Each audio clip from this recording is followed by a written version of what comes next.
All right, let's jump right into it. Today, we're diving into this explainer to unpack an incredibly rich, philosophical dialogue drawn straight from the beloved story of Anatevka. We're going to explore a deeply human struggle that, honestly, we all face in some way. How in the world do we balance holding on tight to our roots with the inevitable and, often pretty painful process of letting go? I absolutely love starting here with Tevye's famous metaphor. He says, "Without tradition, our lives would be as shaky as a fiddler standing on a roof." This idea totally grounds our entire exploration. He's arguing that tradition is literally the structure keeping us from falling off, even when the roof itself is incredibly slippery. It gives everyone a place, a clear identity. But it makes you wonder, what exactly happens when that roof actually starts to shake? Well, to make sense of this tension, we'll navigate through 5 essential themes today. 1. Tradition, roof or cage. 2. The right to choose love. 3. Faith when life hurts. 4. When children walk away. And 5. What remains after exile. Let's start with Section 1. Tradition, roof, or cage. The source material hits us with a really vital question right out of the gate. Is tradition a protective roof that safely shelters the people living under it? Or, when it's pressed down way too low, does it actually become a cage, forcing everyone inside to bend over and just suffocate? There is a remarkably stark contrast between two viewpoints here. On one side, you've got the very transactional, old-world view of Lazar Wolf the butcher and Yente the matchmaker. To them, tradition is just a rigid business agreement. It provides order, predictability, and literally puts meat on the table. But on the flip side, we see a much more nuanced realization from Golde and the Rabbi. They understand that tradition absolutely must have mercy. A fence is great for keeping danger out, sure, but a fence without a gate, that just traps the youth inside. Moving on to Section 2, the right to choose love. So here, we hit a massive generational divide. Should parents guide marriage, or should children choose completely for themselves? The youth in our source argue passionately that children are not furniture to be arranged in a room. They're not cows to be bartered to the highest bidder. And this forces Tevye into the really uncomfortable realization that life is about way more than just shopping for the least cracked pot in the market. This brilliantly illustrates the true cost of Tevye's choice. By breaking the old rules to let his daughter Tzeitel marry a poor tailor, he totally loses his illusion of parental control. But wow, look at what he gains instead. His daughter's profound, unfiltered honesty. He discovers that his heart is actually much larger than his rulebook.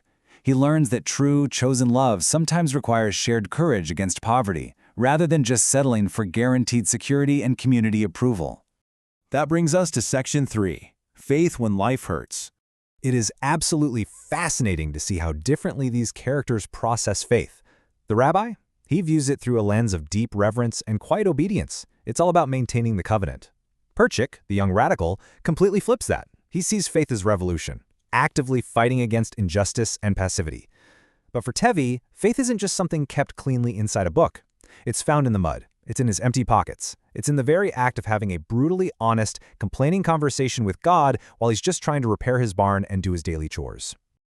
Tevye really lands on this balance in a hilarious yet profound way. He says, "Work without prayer makes a man proud. Prayer without work makes him hungry." It perfectly proves that faith is what remains after life has stripped away all your comforting illusions. It's not about the absence of doubt, and it certainly isn't a guarantee of an easy life. It's arguing, it's working, and it's having the grit to get back up again. All right, Section 4, When children walk away. Tracing these escalating events, we literally watch a father's heart get stretched to its absolute breaking point. Each daughter's choice is a further departure from the norm. First, Tzeitel challenges the matchmaker to marry Motel. That's a rebellion, but, it's still within the community fence. Then, Hodel follows Perchik to Siberia. Now we're stretching that fence through immense physical distance and politics. Finally, Chava marries a Russian outsider, and that is crossing entirely beyond the fence of the life her parents ever knew. This leads to a devastatingly beautiful realization about parenting. Control is basically an illusion, right? Love eventually requires releasing. Tevye learns that refusing a child's path does not mean a parent lacks love. You don't have to agree with or bless a child's every single choice to ensure they are seen, heard, and still a part of your heart. A closed heart might feel like a really strong defensive tradition at first, but eventually, it just grows cold inside. True parental love ultimately means leaving a door open, even if it's a squeaky, stubborn one. And finally, Section 5, What Remains After Exile. Eventually, the story pushes past these family disputes and forces the whole village to face a devastating historical reality. As the villagers pack their carts, this explainer confronts the ultimate question of identity. When everything familiar disappears, what must a family carry with them?